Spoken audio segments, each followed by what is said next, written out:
the pads feel like a cloud in your pants. And Aw. who doesn't love that? Today I'm talking to Tara and Susan from Here We Flo, the organic, sustainable period care brand that is going great guns across the UK and also in the US. We talk about the importance of brand, showing up differently, packaging being your billboard on shelf, doing good for the planet, doing good for people, doing good for bodies, and how a movement, a feminist-driven movement is behind why they decided to launch this brand. Susan Allen and Tara Chandra of Here We Flo, welcome to Brand Growth Heroes. Thank you, for having Fiona. us, Fiona. Pleasure to be here. It is so good to meet you in real life, digital real life. Likewise, Yeah. we're big fans and we're happy to be here. So Here We Flo, period care. You know, you guys have been around for a while, but I see you everywhere now, even in my local Tesco. That's right? Yeah, I'm not imagining Yeah, that. Definitely, yeah. So tell us how it all started, because we don't usually go into massive detail on how we started stories, but this is really cool because it's kind of says a lot about who you are and how you guys roll. So who's going to tell us? I can go. Shoes usually knows the story down pat, but I can give it a go. Go for it. Go on, Yeah. T. So, Susan and I moved to the UK about 13 years ago. We came to do our master's at the London School of Economics. I grew up in the San Francisco Bay Area, Silicon Valley. And Susan grew up in Boston, but she was born in the Caribbean. So she's actually the British one between us. And you were working in New York at the time. She was in social justice. And I was working in the music industry. And then we came over to the LSE to do our master's. And there was only 6 women in our course at the time. So, of course, we became best mates. And we were in the Louvre one day in between classes, maybe even instead of class. I'm still not sure. And this was at the end of 2013. So actually, it was way before we actually started the business. But Susan said, you know what? We're studying all of these business cases. It's like Toyota, United Airlines, Disney, Lego, John Deere, all of this stuff, all owned and operated by men.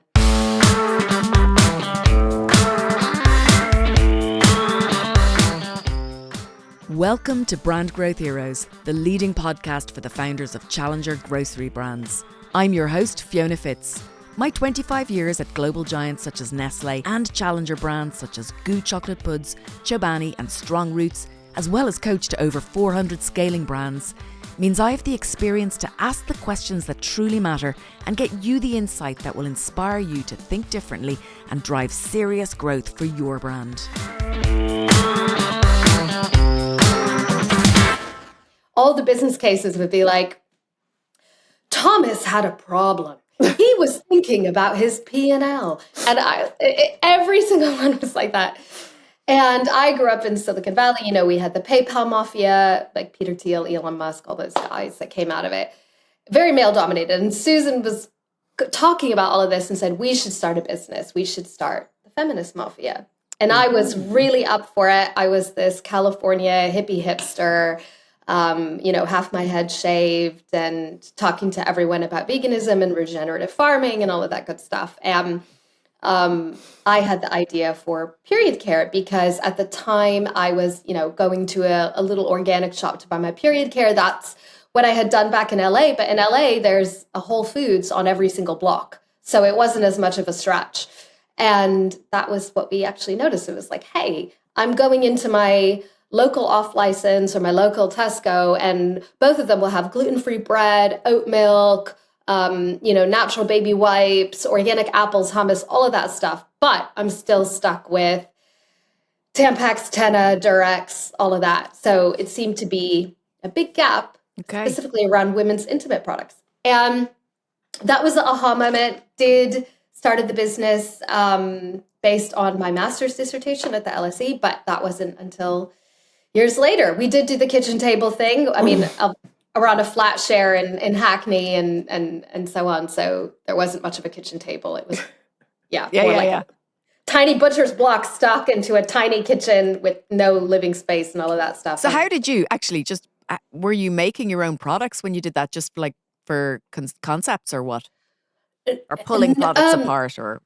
No, so what I did when I was at LSE I was literally ringing up manufacturers all over the world, calling them, emailing them, interviewing them. So, like two of whom we actually still work with today. So it's really funny. It paid off them taking the call from a graduate student, and that was how I found them. And then when we were doing prototypes, it was Susan's idea to do the ice cream tub.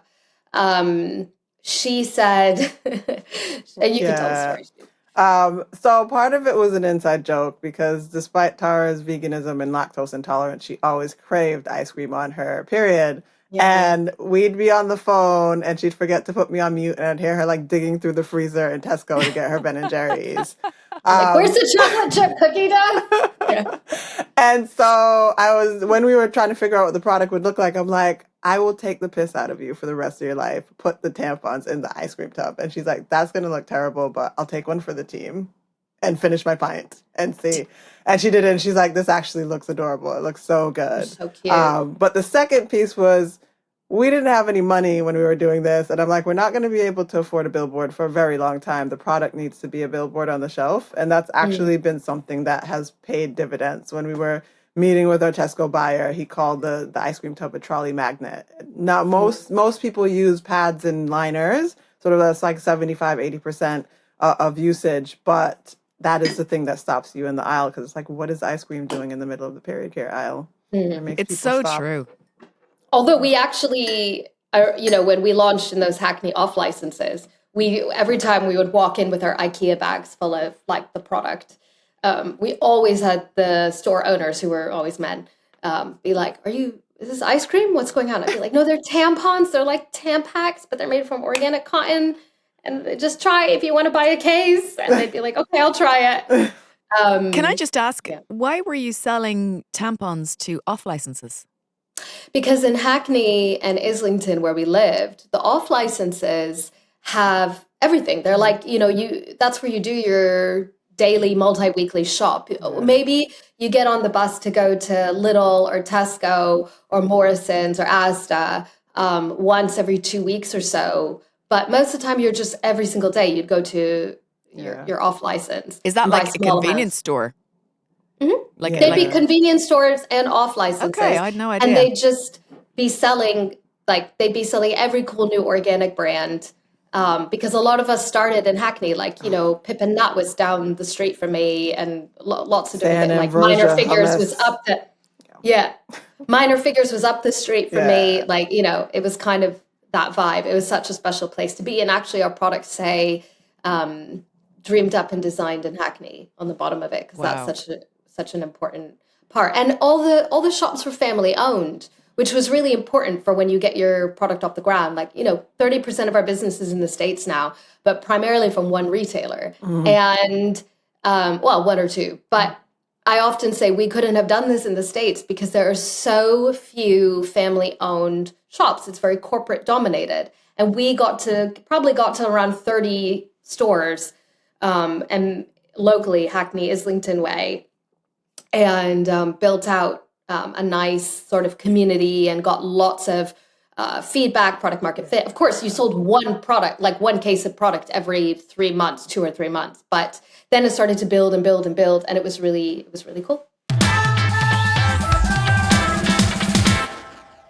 Just a quick word about Brand Growth Heroes partner, Jolson. So look, as a founder, you've got loads on your plate. Fundraising, shareholders, co-founders, co-manufacturing, product, NPD, you name it.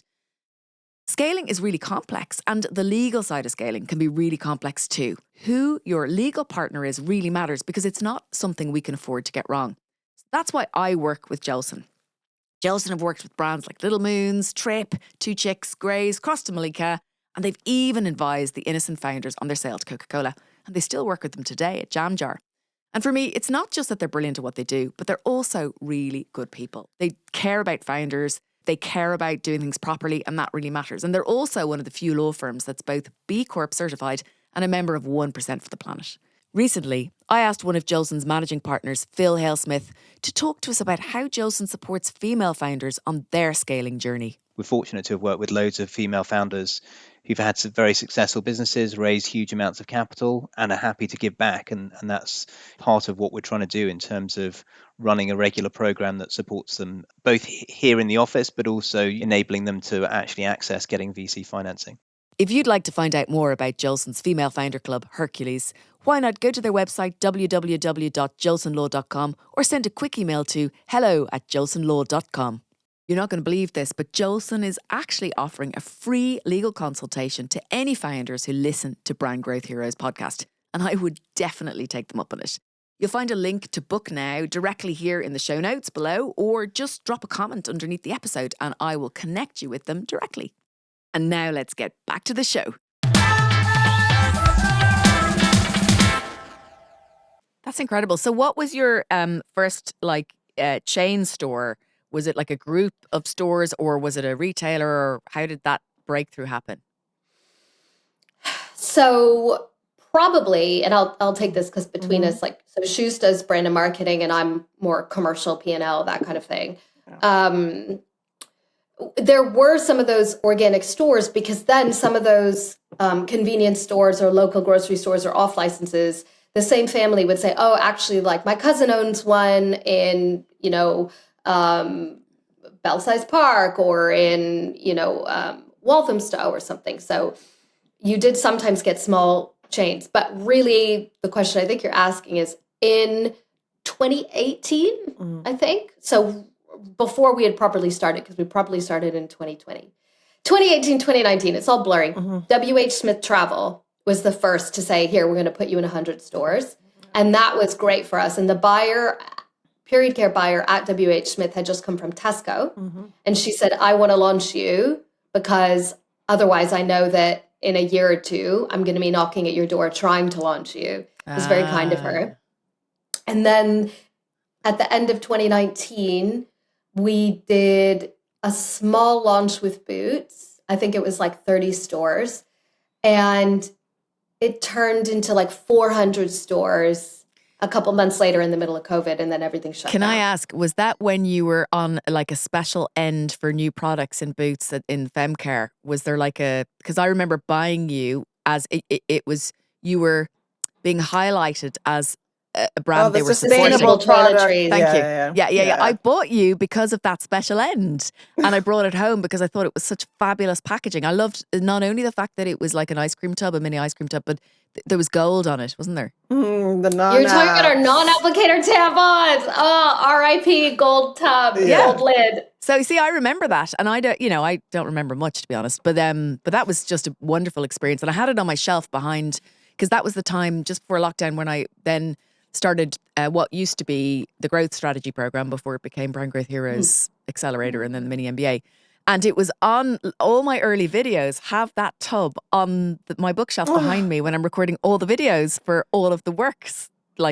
So hundreds of founders have been through that program and have seen that on all the videos on the shelf. That is really cool. Because it was an example of fabulous packaging. And we do a lot on category redesign and Blue Ocean and how you can borrow certain formats from different categories to turn things on their head. And like for us, we used to discuss it by saying the idea of ice cream and treating yourself and doing something pretty for yourself was so different in that category for women, whereas before it was just functional and kind of, it was something that you hid. We used to get told in school, like how to hide the tampon up your sleeve.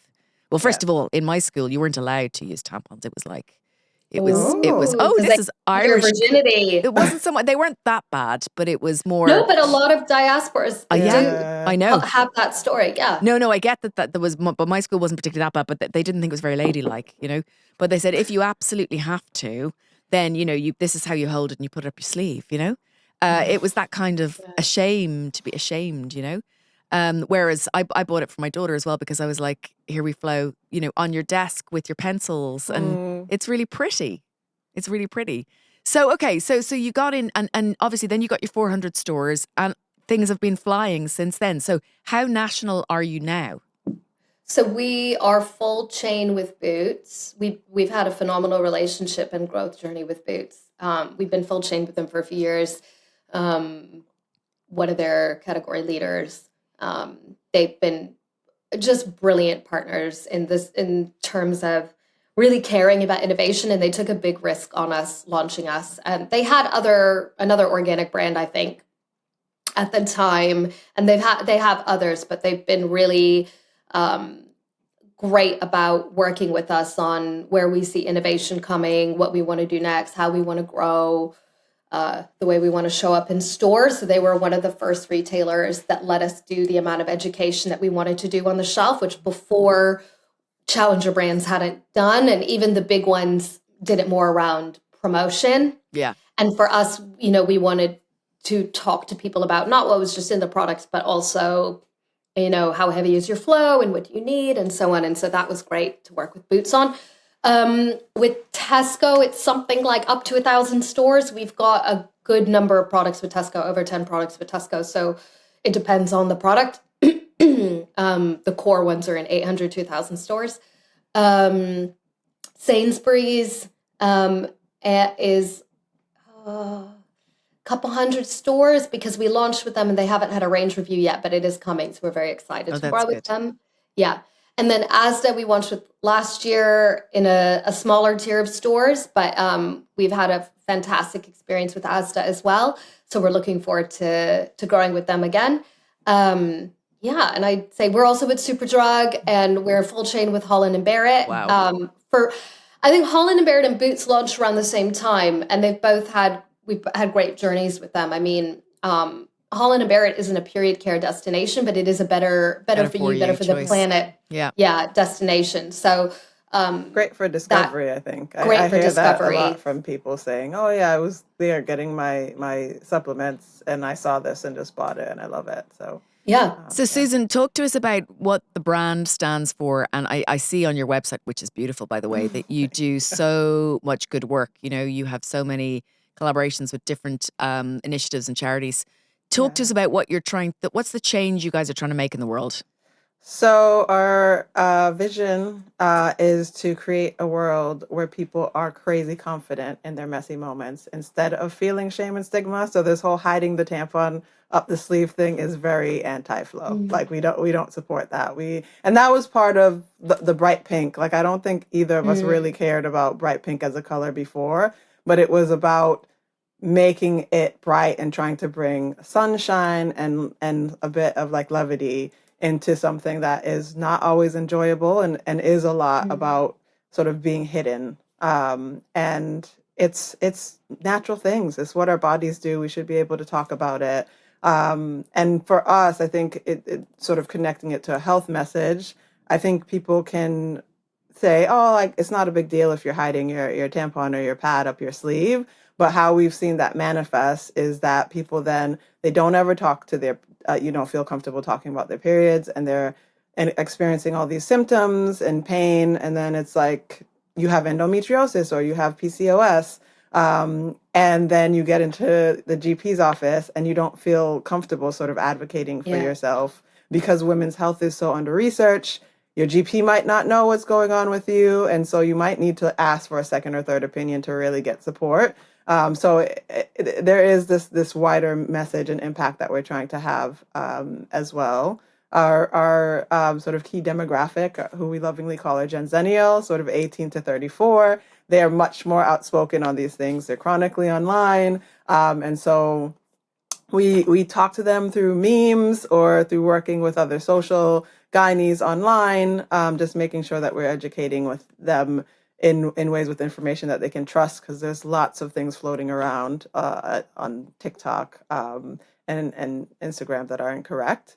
But it's a great way to sort of engage and build this community where we're talking about what's happening with our bodies and starting to normalize and really change social norms around. If you're getting value and insight out of the conversations we have with the founders and business leaders on Brand Growth Heroes podcast, then please follow, subscribe wherever you're watching or listening to the podcast, whether that's iTunes or Spotify or YouTube, or whether you're connecting with us on LinkedIn or Instagram. It really matters. It matters that you click that button. It matters that you comment. It matters that you engage. We love hearing from you. So write a comment, write a review on iTunes. Tell us if it's making a difference to you. Tell us if you like it. Thank you so much. And what is the difference between your products and the kind of, incumbent historic products in the category in terms of from a health perspective, or better for you or better for the planet perspective? So I think about it in three buckets. So I think about brand, I think about communications, and I think about materials. So from a brand perspective, Susan wanted us to create a brand that was like your best mate was talking to you. And the voice we figured out came about naturally. I mean, first we did the copywriting ourselves, did the design ourselves. We taught ourselves how to do it and did it. And then afterwards realized, it's funny, feminist, and fierce. And those are qualities that we really love in women and the women in our lives, like our aunties, our mums, our sisters. All of them are funny in their own way, even if it's like a wry comment or an appreciation of humor. If you come from a Asian or a Caribbean background, you're probably very used to your family throwing a lot of shade at you. And we had definitely experienced a lot of that from the women in our lives. And so that's also where that humor came from. But also the feminist side, because so many strong women in both of our families that really moved our families forward and looked after everything. So funny, feminist, fierce on the brand tone of voice, and then the product strategy being affordable, accessible, adorable. And then affordable is one that we're always working on. With the materials, that's always a challenge, but we're really committed to trying to make it affordable. And then accessible, emotionally accessible, and then also physically accessible, and then adorable. So I would say the brand, that was like the brand personality. And then, and that's really different. Like just having a brand talk to you like your sister, like your best mate, with a sense of humor, real talk, all of that. Like big incumbent brands, they can't really do it, right? It would be, they'd have to hire an agency to do it for them. Yeah. Which I'm not trying to throw shade at them now, but that's just how it works, right? Versus somebody like an actual user being like, this is my brand and I'm going to bring that to life. So that was one big change. And then communication. So being digitally native, really important. The tone of voice, really important. Social first. Shuz and her team do an amazing job with how we communicate, whether it's on socials or offline. Like when we did our vagina, finally, somebody said it on a billboard. We did fly posting with that in Shoreditch like 4 years ago, I think. And it was the first time anyone had put vagina or vulva on like the streets. We did it in Hackney and Shoreditch and all of that, obviously. Where else would you do it? But it was really good. And like our No More Period Dramas advert, where we did a spoof on Bridgerton. All of that falls into the communication and marries up with the brand. Okay. Like how you talk to them. And then the last one is materials. So we use organic cotton. Our top sheets on our pads and liners is a mix of bamboo viscose derived from organic bamboo and non-GMO corn fiber. So we really focus on plants over petroleum plastics wherever possible. I think all period care, organic or not, contains some of those like petroleum plastics, but they might be compostable bioplastics. It's getting a bit deep. It gets a bit deep, but essentially, like it to work, to have a back sheet, to have a wrapper, they all have PLA, PBAT, and stuff. Can I ask a question? I'm trying to. I turned 50 a month ago, and I can't believe that I've got to this age without being more curious and less naive about the products that I bring into the home. And it's probably because my daughter's 16 and my younger ones are nearly 10 and 6. And, maybe it's the fact that I had cancer for so long, but like, I had Helena from True Start Coffee on earlier today, and she was telling me about all of the different toxins, or not toxins, but mycotoxins and heavy metals in coffee. I was thinking, oh my God, like I've never once thought for a second that if I bought a big brand coffee, that might be over the years adding up to be dangerous, right? And I'm not like part of one of these crazy, or these big, groups online where everyone's screaming about fragrances on apples or whatever. But I do feel like I have a responsibility as a mother to be more aware and less naive. So, and I know I would never ask you to diss any other brands, but like, what are the risks with brands that aren't organic, or that are, what are the risks for us women if we're using tampons or pads that, haven't made the same choices that you guys have made? I don't like to put it in terms of risk, and I don't think anyone really should, because I think you have to make the choice that you think is right for you and right for your family, right? Yeah. It's like, I'm not going to tell you, here are the risks if you don't eat organic blueberries. Sure. Well, maybe risks is the wrong word. Maybe I mean, what are the things benefits? I'm putting? What are the benefits? That's better. Thank you, Suze. Yeah. I think in general, we're very proud to support organic farming. And within that also, now we are pulling from regenerative farming projects as well across supply chain. We're looking at or already do it because of the farming practices, the issue of avoid, harsh chemical fertilizers and pesticides like glyphosates and so on, because those things go into your air. They hurt the people who are working, the laborers, the farmers. They can get them really sick. They also, organic projects, that certification requires certain labor standards as well as growing standards. All of those things are really important for the earth and also for people, right? So I would say that's definitely one benefit, is that you're using products that are grown with care and grown without the use of those harsh chemicals, some of which, like glyphosates, have been linked to many cancers. I would say it's not just about the product you're using, though, and this is the real issue. When those chemicals and processes are used on any products in the world, there's contamination.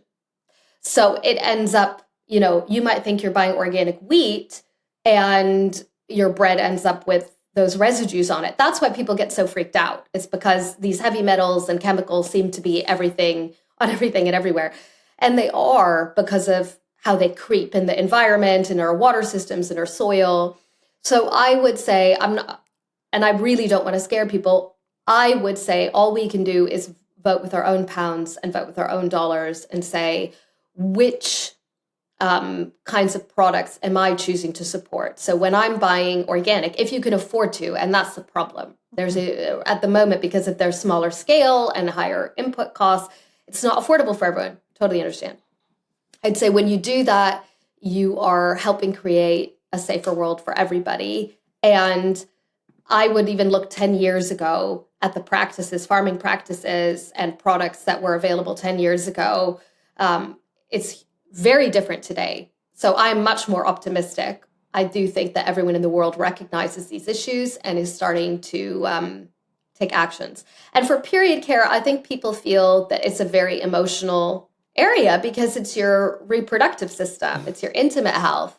It is highly charged. So I would say definitely using organic or organic-based products, plant-based products, is about feeling that you've just got something that's more natural, sure, more in tune with the earth. And that is important for environmental reasons, for your own peace of mind, and then for your health reasons too. That makes perfect sense. Thank you. And then they feel nice as well. That the customer feedback that we get is that the pads feel like a cloud in your pants. Who doesn't love that? Yeah. Actually, the customer feedback is, it's like a cloud in my vagina. And then we use that. We ended up using that as an advert everywhere because it was like amazing. It was actually, believe it or not, Sarah Pascoe, the comedian, said it in one of her sets. Yes, but unfortunately, I don't have it on camera. But she used one of our tampons, and she was like, "Have you guys tried the tampons in that bathroom? It's like a cloud in my vagina." Oh, wow. And I was like, that's our tampons. That is so lovely. Yeah. So, Susan, what's next for Here We Flo? I mean, are you spreading into other categories? What's the plan? So from a partnerships perspective, we're really proud to be the back of shorts sponsor for Chelsea Women's Football Club. That's That fabulous. launched last September, and we had a big launch where they had a simulated blood stain on the back of their shorts where our logo would go. And in general, they're not allowed to have any blood on the uniform. If there is any, they have to change. But it was really highlighting the stigma around blood. And it got something like 1.6 billion impressions. So it really, everything from Wow. like The Observer to Lad Bible covered it. And it was really exciting. So just continuing to partner with them to sort of like highlight and sort of challenge shame and stigma, and also supporting lots more girls getting into sport. So this was with our other partner, UK Netball. They did a study and found that 1 in 2 girls drop out of sport when they get their period, and that is such a shame. It's like I played football from 8 to 14, and I think there's like obviously it's the fun and the physical exercise and all those things, but it's really the intangibles of like leadership and teamwork that you get from that kind of experience. And I would hate to think that someone would feel like they had to abandon that because they didn't want to have an awkward conversation with their coach. And so it's been great sort of leaning in on into the sports world and creating more conversation there. And what about category? The only reason I'm asking is because you've talked about female intimate health and you've mentioned other categories where I'm wondering, like to myself, are you staying in period care? Are you moving into anything that's adjacent? So we generally think of Here We Flo as like a cycle care company because we do today period care, bladder care, and sexual wellness. So we have our organic bamboo-based bladder pads and liners as well. Those are also in Tesco and Boots. And we have our regenerative rubber condoms, which are also in Tesco and Sainsbury's. Oh, I did not know that. Yeah. They're not the Flocus. Our Flocus is Flo, but they support the need state. And generally we're here to support our customer throughout her cycle, which is a whole month, right? And so when we think about where we're expanding, we think very much like, what is the Flo babe? What are her needs? What do she or they need? And that's how we think about it. We most recently had our Heavy Flo line come out, which is actually doing phenomenally.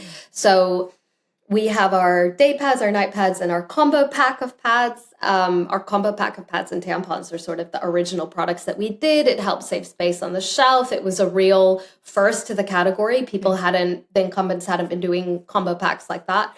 Like here's one product for a period because they wanted to sell many more products for the period. So we grew with that assortment for a long time until retailers, and we felt that we had so much customer demand for a single absorbency pack. So we moved into that. So the Heavy Flo line has been, a long pad, an ultra long night pad, and a maxi pad. So 3 pads that are really there to support heavy flows. And that helps support our customers with endometriosis as well. Okay. So that's been great. And then we, of course, are expanding into broader cycle care, but we'll keep you posted. Okay. I look forward to hearing. It's in the works. It's in the works. And I didn't ask you anything about size of business or anything, but like, are there any figures you share? Yeah, so we did, it's on company's house. We did just over £10 million in 2025 in sales. And, we're working this year trying to, grow 50 to 100% as every fast growing small business does. She wants to knock wood right now, Fiona, but she's not going to mess with the recording. I'm knocking. I'm sneezing and you're knocking. Look, most of the growth last year and most of our growth ambitions this year, almost all of it is like for like growth. That's really what we're focused on. How are we making sure that rate of sale in the store really works for us? Because in our earlier years, classic startup, you throw everything at the wall, you see what sticks, you're not disciplined with your strategy, especially before we had the amazing team that we have today. We're a team of 31 women, and we have, we've had for a few years some really incredible directors. Sorry, we're jumping around here and there. That's okay, don't worry.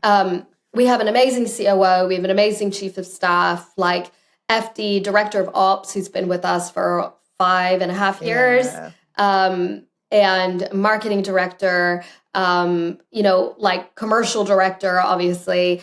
These women have been with us for a lot of the journey or all of the journey, and have been really pivotal in making sure we focus and stay focused and learn from our mistakes. And the past, I would say, few years especially, has been about doubling down on the incredible customers that we have in our portfolio and making sure that we grow with them. So it's nice also, we're, from a market share perspective, have strong ambitions, and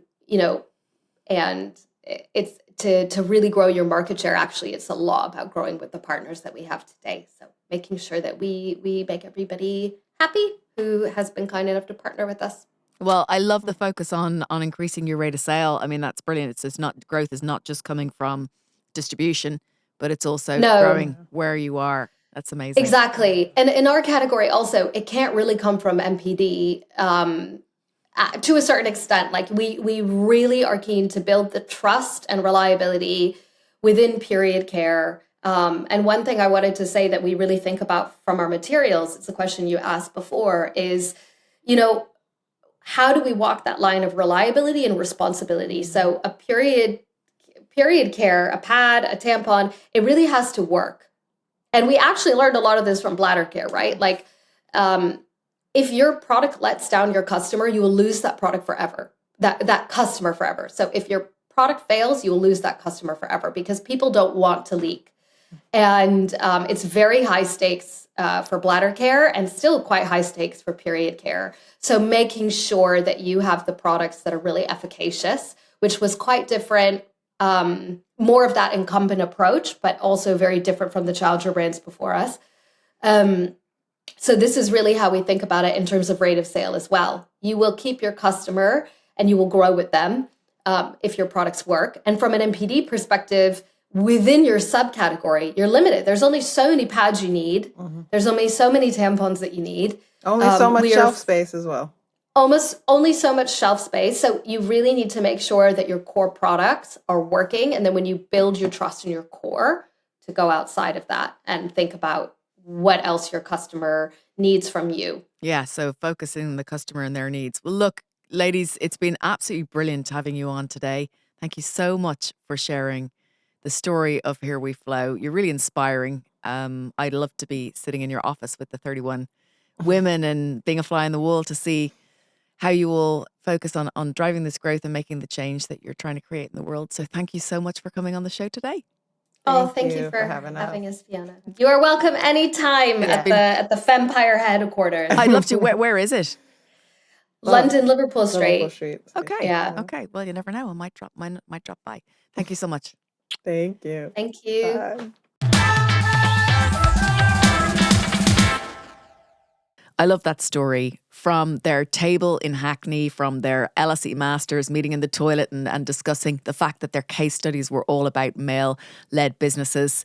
These two friends are really driving some change in the period care category.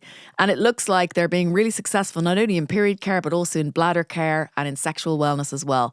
I love the levity and the kind of energy that the brand has and how they're trying to take away any stigma attached to period care and make it accessible for everyone. And they said that they're going to do that over time because obviously materials are expensive, but they're very aware of it. If you take a look at their website, you'll see just how many initiatives they are really passionate about.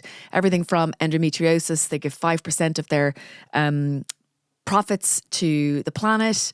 They have got links. How incredible was that story about, sponsoring the female lionesses with the bloodstains on the back of sponsoring the back of their shorts. Like, that is really incredible, clever marketing. It is coherent to the brand's mission. It is not just some silly tactic, it is something that is meaningful in terms of positioning. It is meaningful in terms of the purpose and what they stand for and the change that they're trying to make in the world. I think that has got to be one of the best pieces of marketing activity I've come across in a long time.